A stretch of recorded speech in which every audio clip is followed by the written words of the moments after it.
Nasaktan ka na ba sa loob ng tahanan?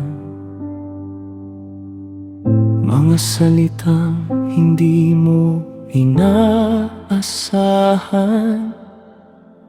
mga taong inakala mong sandigan, ngunit naging dahilan ng luha't sugat sa daan.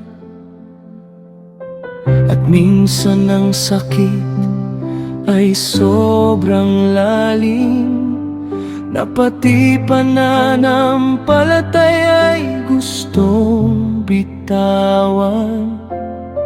Ngunit hindi lahat ng tao'y larawan ng katapatan mo, O Diyos na banal. Kung ang puso pagod at sugatan,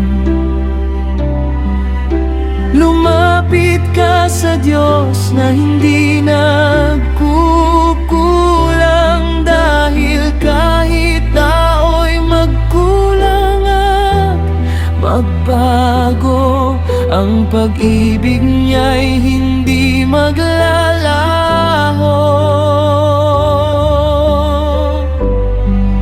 Nasaktan ka man ng tao, hindi ka sinaktan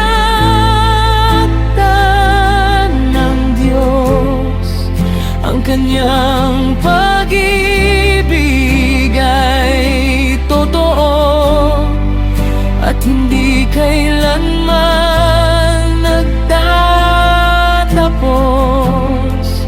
Nasaktan ka man ng tao, hindi ka iniwan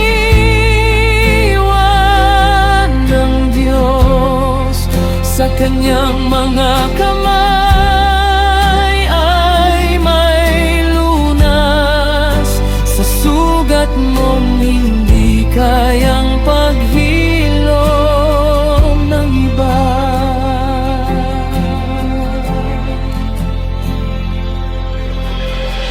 Hindi lahat ng nasa loob ng iglesia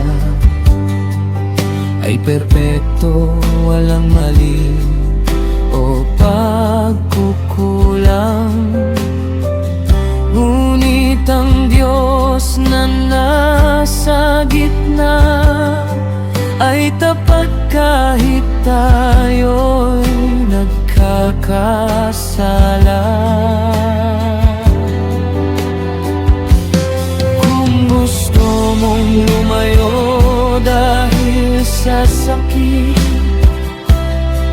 alalahanin mong siya ay hindi nagkulang sa bawat pagluha na hindi mo masabi.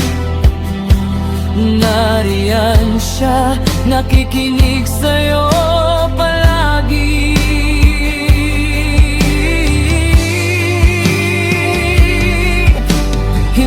Kanya kailanman iniwan,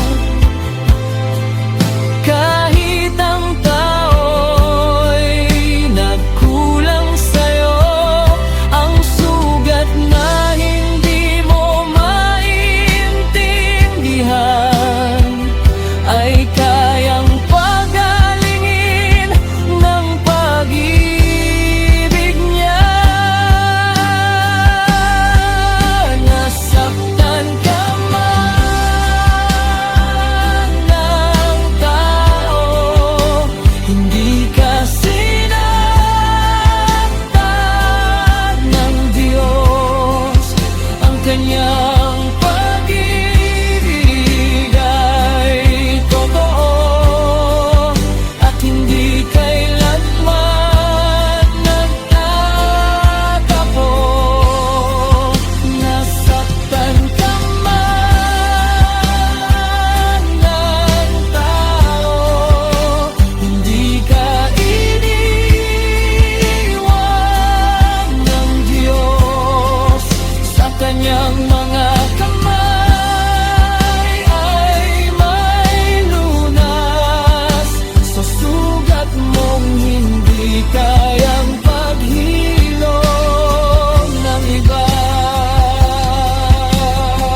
pababayaan ang pananampalataya mo sa Kanya ay mas mahalaga kaysa sakit na nararamdaman mo sa kabuuan ng tao. Hindi ka